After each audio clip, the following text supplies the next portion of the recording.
Imu Nerona doit mourir. On va parler un peu de Imu qui doit mourir. Il y en a qui veulent la mort de Imu ou pas? Pour moi, il faut pendre Imu, tous les doyens, tous les Tenrobito, tous les amiraux. Tous. Et Garp, évidemment. Et Sengoku, évidemment. Tous les personnages dont j'ai prononcé le blaze ou le post, il faut les pendre. C'est mon avis. Pleurer, si ça vous dérange, c'est mon avis. Et évidemment, toutes les personnes qui ont un lien de près ou de loin avec les bébés qu'on a exécutés et les femmes enceintes qu'on a tuées et traquées. Tous, sans exception. Tous. C'est mon avis. Kuzan, maintenant, il est pirate. Donc en vrai, c'est un petit peu échappé. C'est un petit peu barré. Fujitora, je fais une exception pour Fujitora qui a libéré des esclaves. Moi, allez. Vu qu'il n'a pas non plus activement collaboré et qu'il a pas libéré des esclaves, non. Il a aidé, il a facilité l'évasion des esclaves. Pas, c'est plus nuancé, mais bon. Fujitora, oui. Fujitora, tu sais, c'est comme dans Pirates des Caraïbes. D'ailleurs, on a React Pirates des Caraïbes. Et ben, c'est comme dans Pirates des Caraïbes quand ils mettent la corde. Et ben, Fujitora, j'arrive et je dis non, toi, j'ai souvenir quand tu as facilité l'évasion de beaucoup d'esclaves. Donc toi, tu peux vivre. Voilà, c'est mon avis. N'hésite pas à me dire ton avis directement en commentaire sur la fin de cet arc Elba. Ah mais tu comprends pas. C'est parce que t'es méchant. Je suis méchant. Bah va dire ça au daron qu'on a traqué. Va dire ça au daron. Va dire ça au bébé. Ah bah, suis-je bête? Tu ne peux pas le dire au bébé? Bah, ni aux femmes d'ailleurs, vu que tout le monde a été exécuté. Eh ouais les mecs, eh ouais. Faut savoir dire les choses. Est-ce que ces enjeux te hype? Est-ce que tu sens que cette armée des géants qui pourrait faire basculer le monde de One Piece est aussi puissant qu'on voudrait nous le faire croire? Big Mom la voulait, Elbaf la voulait, et aujourd'hui... Évidemment que tout le monde veut Elbaf. Il y a 300 ans, qui était the fucking strongest? Jarl. Et je vous ai prévenu. On n'a rien sur cette dernière île, même en demi-réverse. Y'a quoi Elbaf? Ragnir, the strongest. Plus fort que Harald. Ils ont du mal à tenir tête à Zoro. Qu'en est-il du personnage de Brook qui avait peut-être l'intrigue la plus intéressante d'Elbaf à défaut d'avoir quelque chose autour du SOP? Est-ce que ça va finir en pétard mouillé? On va en parler directement dans cette vidéo. N'hésitez pas à la booster, vous avez 3 boosts. Vous allez voir que dans cette fin d'arc, eh ben, il n'y a vraiment rien qui va.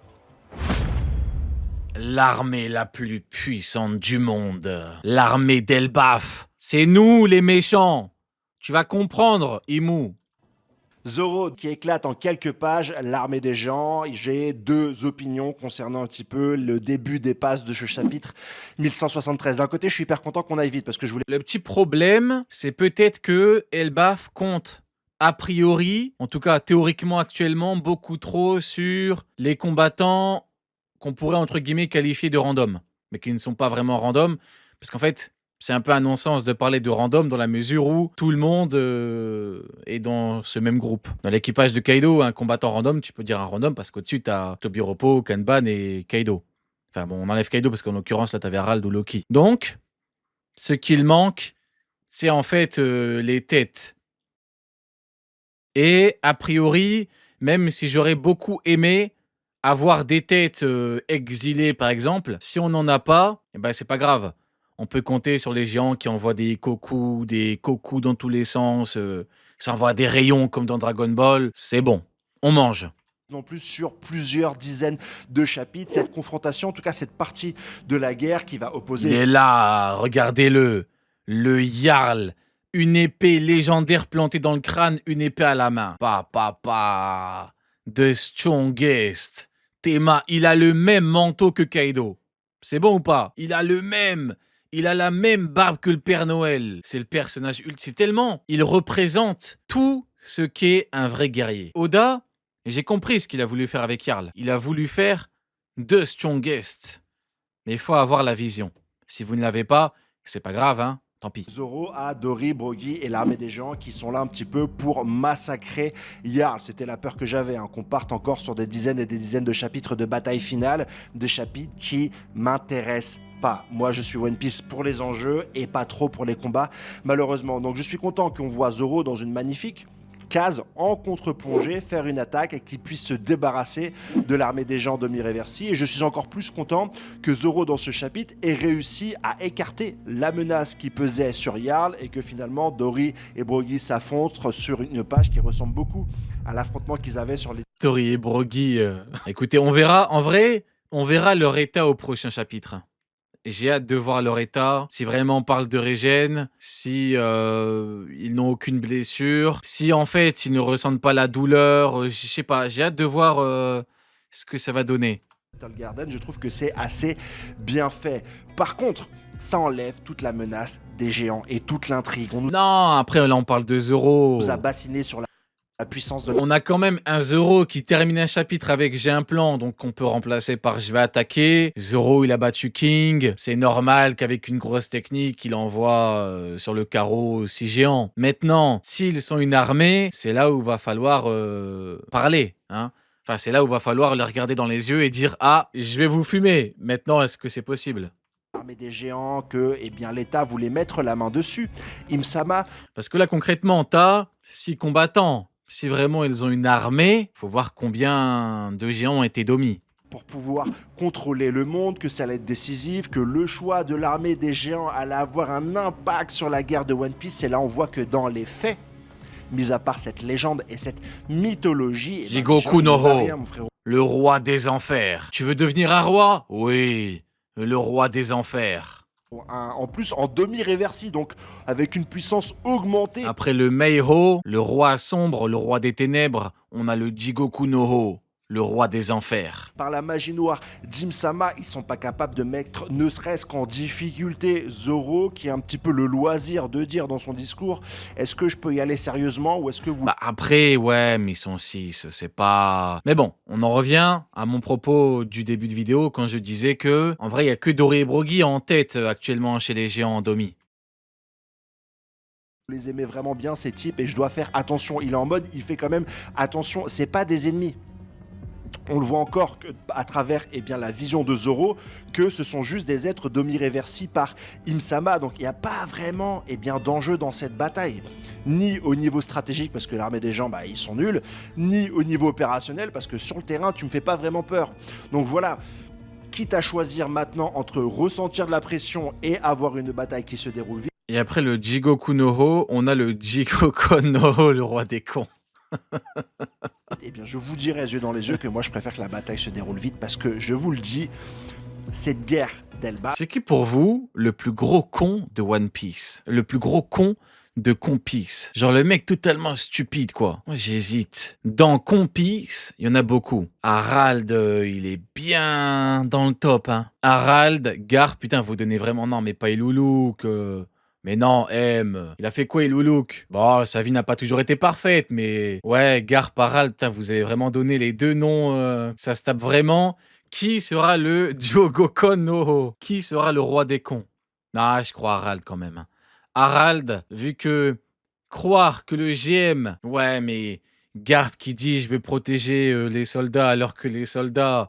C'est eux qui tuent les bébés et tout. C'est une belle connerie. C'est aussi une belle connerie, ça. Mais vas-y, je dirais quand même Harald. De par ses enjeux, de par cette pression... Harald, parce qu'il faut vraiment être le roi des cons, le Jogoko no Ho, pour croire que le GM va vraiment t'affilier normal, sans problème.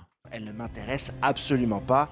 On va revenir en fin de vidéo sur cette pression et sur cet antagoniste qu'est Imsama. Ah, Kizaru, il est vraiment bête. Hein. Ah, Kizaru, stupide. Hein. Ouais. Bon, on a directement dans ce chapitre la confrontation entre... Ah, moi, je vous le dis. Hein. Prochain chapitre, faut que Imu pète la gueule de Brook. Hein. Si Imu fait rien à Brook, là, t'as pas le choix. Hein. Pète la gueule de Brook, fais un truc, tue Jinbei. Là, tu déconnes. Là, non, c'est bon. Hein. Brook et Je veux bien en a rigolé et tout, mais au bout d'un moment, toute blague a ses limites. Maintenant, fais du taf ou, excusez-moi, je vais être cru, va te faire foutre. Genko. Je pensais que Eiichiro Faut pas exagérer non plus. Hein. On est là, on rigole, mais... Hein. Oda allait garder ça pour la fin de l'arc. Ouais, je suis le diable, regardez-moi qui des rois. Bah, frappe, fais des vrais trucs. Je sais pas. Non, tue Jinbei, fais un truc. Quoi, je sais pas, mais fais un truc. Climax en mode la mort de Brook, ça aurait été terriblement, eh bien... Moi, je suis quelqu'un de honnête. C'est comme pour Big Mom. intéressant.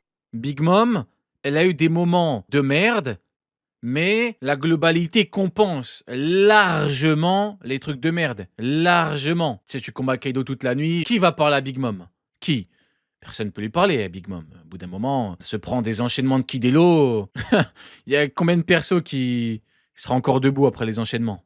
Vous en comptez combien? On va pas faire ce jeu. Mais quoique, on devrait un de ces quatre. C'est prévu, on va le faire un de ces quatre, ça peut être sympa. Mais non, non, non, il a fait des vrais trucs. Là, Imu, dégaine un truc. Fais quelque chose. Parce qu'actuellement, t'as fait du domi, t'as dégainé un gun. Ok, bravo. Ah, bravo. Mais si je veux voir quelqu'un tirer au gun, j'appelle Ben Beckman. Donc fais un vrai bail, là. Au niveau de l'empathie, la fin d'un Mugiwara, mais finalement, je pense qu'on aura quelque chose de beaucoup plus simple. Les éléments qui nous sont donnés, c'est que Brook reconnaît Genko grâce à ses cheveux bleus et ses yeux verrons, mais dans la nature de leur relation, Brook n'est pas le père de Genko. En fait, Brook avait un mentor un peu Brook n'est pas le père de Gunko. Ouais? Pourquoi il y a des gens qui ont dit que Brook était le père de Gunko? relation. Brook n'est pas le père de Genko. Pas le père de En fait, Gunko. Brook Vous avez vu des gens dire que Brook était le père de Gunko? avait un mentor un Je crois que j'ai vu personne moi dire que Brook était le père de Gunko. Ou alors j'ai oublié, excusez-moi. peu comme Luffy à Shanks, et ce mentor a été Gunko Moria. Ah, le jeu de mots de merde. Gunko Moria. tué par sa fille, la princesse Shuri. On apprend dans ce chapitre que c'est le réel nom de Genko, et donc il y a une confrontation Gunko Moria. Ah, vous êtes chiant, je vous jure, vous êtes chiant. 80 années, et que très certainement dans un rituel et pour isoler Genko, en prenant possession de son corps, elle a tué bien son propre père pour pouvoir un peu l'isoler. Hein. On voit dans ce chapitre que Im-sama est embêté. Aurais-tu retrouvé tes souvenirs, Gunko? Fume Brook. Au lieu de parler, Imu. On t'emmerde, Imu. Tu commences à nous énerver, donc bouge tes fesses. Que Genko puisse récupérer un petit peu la mémoire, et comme on sait qu'ils ont une relation assez particulière, Oui, même tu disais qu'il appelle son daron par son nom. Ah oui, Jiggle, bien joué. Tu m'as fait rappeler exactement. Oui, oui, oui. On en avait parlé en Cross Guild. On disait qu'il y a des gens qui disent daron. Et moi, je disais, ouais, exactement. Putain, Jiggle, quelle bonne mémoire. Exactement. Quand elle disait Brooke, et moi, je disais, mais une gamine n'appelle pas son daron par son prénom. Exactement. Bien joué. Tout à fait. Bah, tu vois, à l'époque, je disais déjà que ça pouvait pas être son daron. Tu vois. Eh ben, exactement. Tout à fait. Bah voilà, oui, oui. Tu m'as fait rappeler. Tout à fait. je me suis dit que Im-sama, dans le corps de Genko, a fait en sorte de trancher l'intégralité de ses liens pour pouvoir mettre la main sur son corps n'importe quand, à la main mise complète sur ce corps. Je pense qu'on aurait à peu près la même chose. Mais Oda a décidé de faire en sorte Et qu'on ait la Shiro, résolution Oda, le Big E, le Big O, le GOAT. de cette confrontation tout de suite. On a une première confrontation où Genko va Il va nous dégainer un autre chapitre là. On va se régaler. essayer d'attaquer Brook, et je me dis que cette mise en scène a uniquement été faite pour libérer Brook de ses liens, et aussi l'intégralité des Mugiwara. Je parle de Jinbei, je parle de Usopp, je parle de Nabi, je parle de Robin, qui sont emprisonnés par la technique de Genko. J'espère qu'on aura beaucoup plus loin. On aura très certainement pas un deuxième flashback, parce qu'on a déjà eu un flashback de plus de 6 mois sur l'histoire d'Aral, donc je pense pas que Oda va nous refaire la même chose, ou il ne profite pas de l'arc Elbaf pour nous développer la résolution des liens entre Brook et Shuri, ou alors ça va être résolution qui va être très rapide. En fait, Brook connaissait quelqu'un, ce quelqu'un a été récupéré par Im-sama, mais il n'y aura pas plus d'éléments qui vont nous permettre d'avoir un réel développement du background du Brook de cette époque, et donc de Genko. Je reste persuadé, et j'espère que Ouais, il a un peu spoilé Hunter x Hunter, ouais. Vas-y, sur Prime, ce sera coupé. C'est vrai qu'il a... Putain, j'avais pas capté. Ouais. Bah du coup, ce sera cut sur Prime. Bah ouais, effectivement, ouais. Faut toujours faire gaffe. Ça, c'est un truc qu'on perd avec le temps. Tu sais, des fois, t'as tendance à envoyer des trucs de ouf. Tu sais, t'envoies des bastos, des fois, et tu t'en rends même pas compte. Tu sais, c'est comme moi, là, actuellement, je fais de la react animé et tout. Je sais pas, en l'occurrence, on a terminé Demon Slayer. Hier, on a fait Jojo. Au début, j'ai failli parler de la fin du film de Demon Slayer. Mais il y a des gens qui ont pas regardé. Il y a des gens qui veulent le regarder plus tard, ou tu vois. Donc, j'ai failli parler. Mais donc des fois, il faut faire gaffe, effectivement, ouais. le lien entre Brook et Genko va faire en sorte d'être un élément de résolution qui va un petit peu déconnecter Genko de Im-sama, et qu'on aura comme ça à la fin de l'arc les Mugiwara qui vont comprendre comment est-ce qu'on peut atteindre celle qui gouverne le monde. Mais le plus important de tout ça, c'est que je ne suis pas du tout hype par la position d'antagoniste de Im-sama dans cet arc Elbaf, et on va développer ça plus tard dans la vidéo, bien sûr. L'effet Team Rocket des chevaliers. Ensuite, dans la dernière partie du chapitre, le bon côté qu'on a, c'est qu'enfin, on a des géants qui, un temps soit peu, ont des attaques. Prendre que l'armée des géants est important pour les enjeux finaux de One Piece. Et je suis très content qu'on ait une alliance de 3 géants qui puisse dégommer directement Dark Nika. Mais pourquoi est-ce que Dark Nika, en retombant sur Summers, eh bien, a ricoché sur Le fameux flop de Somers. Le flop, on peut le dire, hein, sans trop se mouiller. Le flop est littéralement all-time. Concrètement, le flop, c'est peut-être du jamais vu en quasiment 30 ans de manga. Il avait une chose à faire, ne pas endommager un foutu bateau. Et il trouve le moyen de le faire. Quelle blague ce Somers, c'est honteux. son épée d'épine pour aller s'écraser contre le bateau. Déjà qu'on n'avait plus du tout de pression autour des personnages des chevaliers divins qui nous étaient intronisés, on a dit hyper intéressant, on va avoir des dragons célestes qui savent se battre. Ça aurait pu être vraiment des antagonistes qui mettent une pression, mais ils sont tournés en ridicule, aussi bien dans le présent. Après, Que- il est venu en calbar, Killingham il est venu en dormant, en paniquant. Ils sont fidèles à eux-mêmes, hein, j'ai envie de dire. Hein. C'est un peu des fous furieux, quoi, c'est les fous du bus. Dans le passé, là, Tu sais, le fou du bus, est-ce que tu parlerais de politique internationale ou de commerce avec le fou du bus? Non, le fou du bus, tu l'écoutes parler au fond du bus et tu rigoles, tu vois. T'aurais pas envie de lui parler de philosophie au fou du bus. Eh ben là, c'est pareil. en plus, on avait une vérité. C'est des gens, faut pas non plus s'attendre à que des bangers. Pourquoi pas? Parce que c'est littéralement le fou du bus. Voilà pourquoi. Le fou du bus, il y a tout dans son nom, c'est le fou du bus. Dans le bus, il y a un fou. Tu vas lui parler de philosophie au fou du bus? Ça n'a pas de sens. Véritable stratégie qui se basait sur les fruits du Il m'a dit pourquoi pas le fou. Et je vais finir par croire que c'est toi le fou du bus, petit Lu, hein? démon. J'étais vraiment hyper Ah, tu l'écoutes parler, tu rigoles. Tu sous-estimes trop les gens, Rio. Le fou du bus. Il y a un bus, il y a un fou dans le bus, il est au fond du bus, il raconte de la merde. Comment ça, je le sous-estime? Même si c'est des personnages qui ont un petit peu un comique de répétition à la Team Rocket et qui ne servent à rien, à travers leur fruit du démon, ils ont... En gros, je faisais cette métaphore pour parler de Summers. Summers et Killingham, en vrai, tu leur demandes pas d'être les plus... tu leur demandes pas d'être les plus efficaces du monde. C'est des gens, ils font leur taf du mieux qu'ils peuvent. Mais vu que c'est des malades, parfois ça flop. Voilà. quand même réussi à créer une situation pour mettre pression sur l'armée des géants en prenant en otage les enfants. Donc du coup, j'étais content, mais même là, t'as une blague.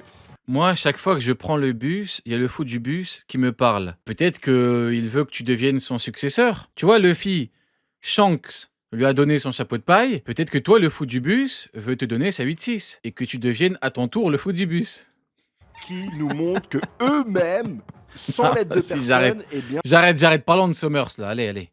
se mettre des bâtons dans les roues. Là, il y a le bateau qui tombe. Alors finalement, ils en trouveront peut-être un autre chemin, etc. Mais pourquoi est-ce qu'on a construit une complexité avec une prise d'otage des enfants pour pouvoir manipuler un petit peu les géants Ouais, c'est vrai qu'au niveau du... Je suis un bâtard. Je suis trop un bâtard. Ouais, c'est vrai que là, pour le coup, le bateau, ça a fait flop. Maintenant, je pense qu'Oda nous réserve un bon truc, vu que dans le même chapitre, t'as le flop du bateau et Imu devant Brook. Je pense que prochain chapitre, ça devrait péter. de toute façon vont redevenir violents d'eux-mêmes grâce au cri de Jarl et pas forcément grâce au chantage des chevaliers divins pour que ça soit qu'un pétard mouillé et que Summers de lui-même dans un comique de situation détruise ses propres bateaux. Déjà que ces antagonistes n'étaient pas hyper réussis, ils deviennent goofy.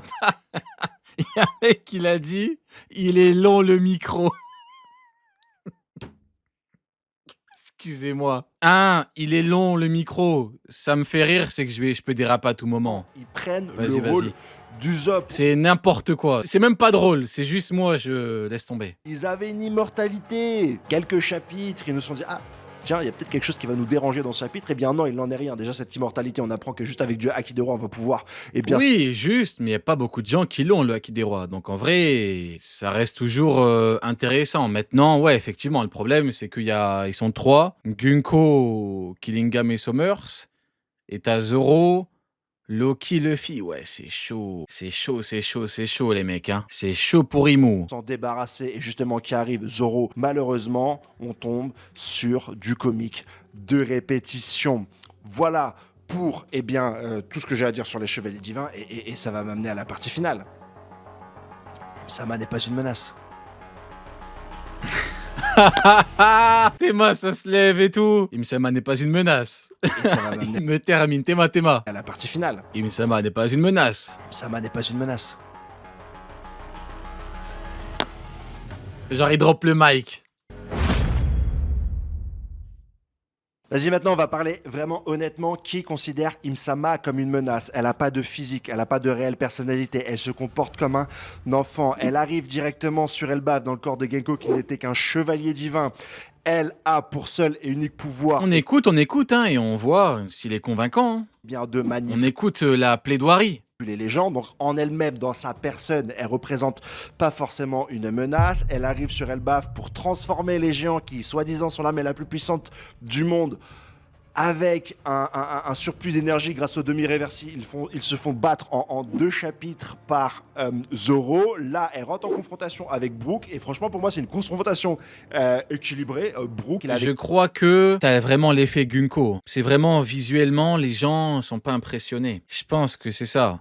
Après, pas oublier que Imu, en vrai, on connaît rien du potentiel de cette chose. Hein, je rappelle que Imu n'est pas un type. Imu est avant tout une chose. C'est un être démoniaque. C'est le diable. Donc, à tout moment, ça peut drop des trucs de fou que t'as jamais vu de ta vie. Hein. Genko Mais il est vrai que Saturne, Imu Saturne, là, c'est vrai qu'il était vachement, ça puait le démon. Alors que Gunko, les gens sont pas, ils se disent, en fait, t'as vraiment l'effet, en fait, voilà, pour moi, il y a une différence entre Imu Gunko et Imu Saturne. Pour moi, Imu Saturne, tu dis, putain, c'est de la maladie mentale. C'est avant tout Imu. Mais Gunko, vu que t'as pas une forme beaucoup plus démoniaque, eh ben, tu vois beaucoup plus Gunko que Imu. Mais il pourrait complètement le faire. Pour moi, c'est un enjeu, un combat qui a du sens. Mais qui arrive? Loki et Luffy. Est-ce que finalement, Im-sama est un antagoniste intéressant pour cet arc, hein? C'est ma première question. Et moi, à mes yeux, bah non. Ah bah, si Imu... Pourrait l'être. Si Imu n'est pas un bon anta, il n'y a pas de bon anta. Hein. Après, derrière, il y a quoi? Barbe Noire. Parce que Barbe Noire, c'est largement mieux que Imu dans le potentiel. Non, on parle du diable. Donc, en termes de potentiel, comprenez-moi, c'est infini. Barbe Noire, ce n'est pas infini. C'est, entre guillemets, limité. Barbe Noire, potentiellement très bon anta. Mais Imu, c'est pas la même chose. Tu me compares pas le diable à Barbe Noire, c'est pas pareil. Et je te considère en tant que tel. Mais face à un Doflamingo, face à un Kaido, face à des boss comme ça, même Arlong, même Rob Lucci, Flamingo, face à un Kaido, face à des boss comme ça, même Arlong, même Rob Lucci, quand dans un arc, Oda, il sait dessiner les antagonistes. Hein. Quand c'est des personnes qui viennent, quand c'est le combat final contre Luffy, tu te dis waouh. Forcément, Luffy va gagner parce que c'est One Piece, mais C'est à cause de Brook. Brook, en étant le MVP d'Elbaf, il ridiculise Imu actuellement. Voilà pourquoi moi je n'en démords pas. Je l'ai dit pendant la React, après la React, en Cross Guild, et je continue. Il faut de toute urgence que Imu pète la gueule de Brook. Brook, c'est mon gars. Mais pour le bien de Imu, pète la gueule de Brook. il y a un petit doute quand même. On est face à un Tujimbe, fais un truc. Ça fait 3 fois que je dis Tujimbe, mais... Non, fais un truc. gros steak, et de toute façon, quand Luffy va réussir à le battre, eh ben, ça va le rendre beaucoup plus téméraire, beaucoup plus important sur les mers. Là, frère, Tu sais, là, ça n'arrivera pas, parce que, voilà, on connaît un petit peu les bails, mais imaginez, Imu tue Brook. Voilà, tu me feras la vanne, oui, mais il est déjà mort. Ok, très bien, on n'est plus en 2010, hein, s'il vous plaît, on est en 2026. Du coup, si Imu tue définitivement Brook, voilà, mais bon, je pense pas que c'est un truc qui peut arriver. Donc on essaie de chercher ailleurs. Il faut que Imu lui pète les jambes. Je sais pas, fume-lui au moins une jambe. Tu lui détruis une jambe, il devra marcher sur une jambe comme Kyros. et en plus, c'est dans l'arc Elbaf. Donc imagine, c'est que le premier affrontement contre Im-sama, il constate d'autres arcs avec cet Im-sama qui a pas de personnalité, qui a pas de design, qui a pas de réel pouvoir, qui peut juste... Si Imu tue Jimbe, mais vous n'imaginez même pas à quel point je deviens un pro Imu. Ouais, mais t'abuses. Rien à foutre, rien à foutre. Si Imu tue Jimbe, je deviens un pro Imu. Si Imu tue cette baleine, c'est la fête nationale. Non pas que je vais absolument que Jimbe passe l'arme à gauche, non. Imu se sera réveillé et aura fait un vrai truc. Vous voyez ou pas? Voilà. Mais ne croyez pas non plus que je veux absolument que Jinbei meure. Non, n'exagérons pas. Non, non. Plus C'est pas mon transformé. combat. Hein. Est-ce que Oda n'est pas en train de sacrifier son personnage? Alors si c'est la fin d'Imsama après cet arc, je suis content de toute façon. Bah là, Marie-Joas, Terre Sainte est en feu. On n'a jamais vu Imsama autant en difficulté que maintenant. Est-ce que Eshiroda va en profiter pour s'en débarrasser et que dans le final de One Piece, on est finalement que des pirates? Ce qui serait cool, on reviendrait aux bases. Ou est-ce qu'on aura comme ça... Mou, t'es dans le chat. Mou, toi qui fais la propagande de Imu là depuis longtemps, toi qui fais que nous dire Imu, Imu, Imu. Honnêtement, le Brook devant Imu, t'es d'accord que ça fait mal à l'image de Imu? Si tu me dis non, je te banne maintenant, parce que j'aime pas les menteurs. Merci beaucoup. Mu is watching you. Voilà, tu es honnête. Voilà, tu n'es pas un menteur. T'es d'accord avec moi qu'il faut de toute urgence que Imu fasse une dinguerie. T'es d'accord avec moi? On est d'accord. Voilà, tu es honnête. Maintenant, est-ce que t'es d'accord là pour le coup? Tu me donnes ton avis, hein, je n'ai pas la science infuse, je ne donne que mon avis là-dessus. Il n'y a pas de vérité absolue. Est-ce que selon toi, il faut impérativement que Imu fasse un truc de fou? Moi, je pense que oui. Ça devient urgent. un autre arc avec cette Sim-sama qui pourrait s'en sortir avec des demi-réversiers et des marques des abysses par-ci par-là. Je ne sais pas. N'hésite pas à me donner ton avis sur la question, les commentaires sont faits pour ça, mais moi, je vous le dis honnêtement, voilà, sans parler tout le temps de tension et d'être hype par un boss, moi, je ne suis plus dans le... Je la considère pas comme une menace. Voilà. Je comprends le point de vue du frérot. Je comprends, voilà pourquoi moi, je suis formel. Exactement, dans le chat, quelqu'un donne un... C'est une très belle phrase que j'aurais pu... Ouais, il faut faire un exemple. Exactement. Je dirais même, il faut que le diable fasse un exemple. Tout comme il fallait que Kaido fasse un exemple. Kaido devait faire un exemple, il a envoyé un coup de canabo à Luffy, tout le monde a compris. En fait, à Whole Cake, Big Mom, c'était la figure de l'imbattable. Donc en fait, il n'y avait pas vraiment d'intérêt à faire d'exemple, c'est littéralement imprenable, tout le monde s'enfuit. Là, le problème, c'est que Imu, il n'y a personne qui fuit Imu. Et Imu est en train de combattre Brook. Il faut que Imu fasse un exemple de toute urgence. Shanks, via Ramaki, il a fait un exemple. Il faut que quelqu'un paye, il faut que quelqu'un graille la foudre.